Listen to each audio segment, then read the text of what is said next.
Flora Salonik grew up in one of Tanzania's busiest cities, Arusha. She has a university education and speaks 4 languages. These days she depends on the earth for her livelihood. Flora's life changed because she fell in love with a man from the Dorobo people.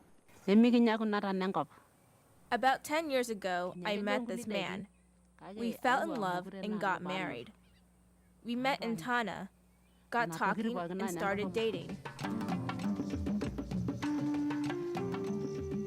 After they were married, her husband Lashiro brought Flora to the tiny village of Kijungu on Tanzania's South Maasai Steppe.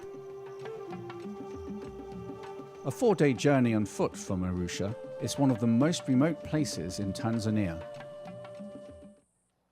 Flora's family knew that she was leaving the comforts of the city for a world without electricity or almost any modern conveniences. A world where it takes a 40-minute walk just to get water. Unlike some Dorobo people, Flora and Lashiro raise cattle and grow crops to feed their family. The Dorobo are one of the few hunter-gatherer societies left in East Africa. The Dorobo lifestyle means that Lashiro often spends long periods away from home while hunting. Flora is often left to care for their 3 children, their farm, and their home by herself. She gave up everything for Lashiro, and now she hardly sees him. Flora sometimes dreams of returning to the city. Sometimes I pack my stuff, ready to go back to Arusha. But I have children, so I can't go home.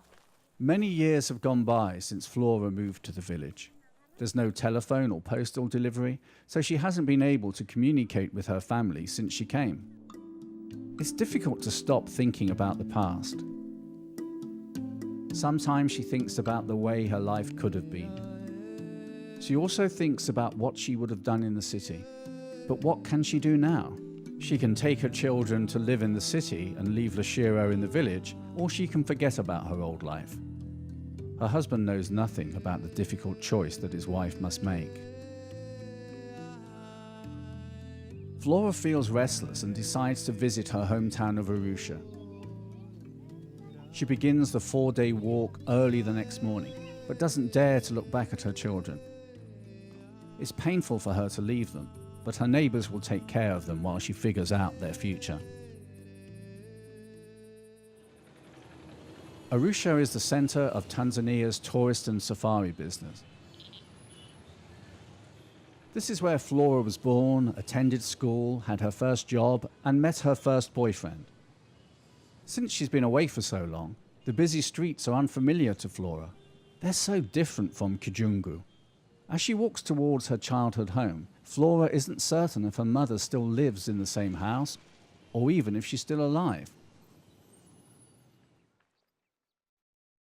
As she nears the house where she once lived, a few of the neighbors stop and stare.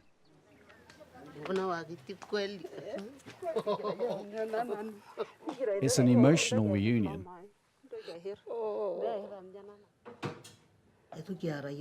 It's about 11 years since we saw each other. We didn't fight. We didn't have any rows. She just left home. I am very happy to see her again. I don't want her to go back too soon. But if there is no choice, she will have to go. Because she has children, and her husband is waiting for her there. Flora tries to relate to the person that she used to be.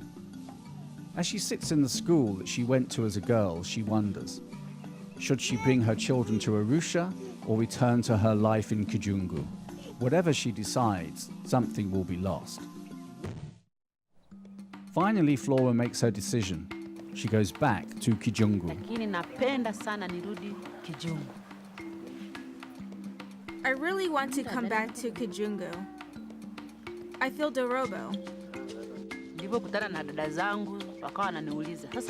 My sisters didn't understand how I can live here. There's no transport, no hospitals.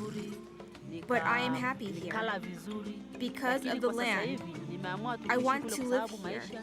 because this is my life. People say it is a hard place to live, but my home is here. Choosing between a new family and the old is never easy. But it seems that this woman has made her choice at last.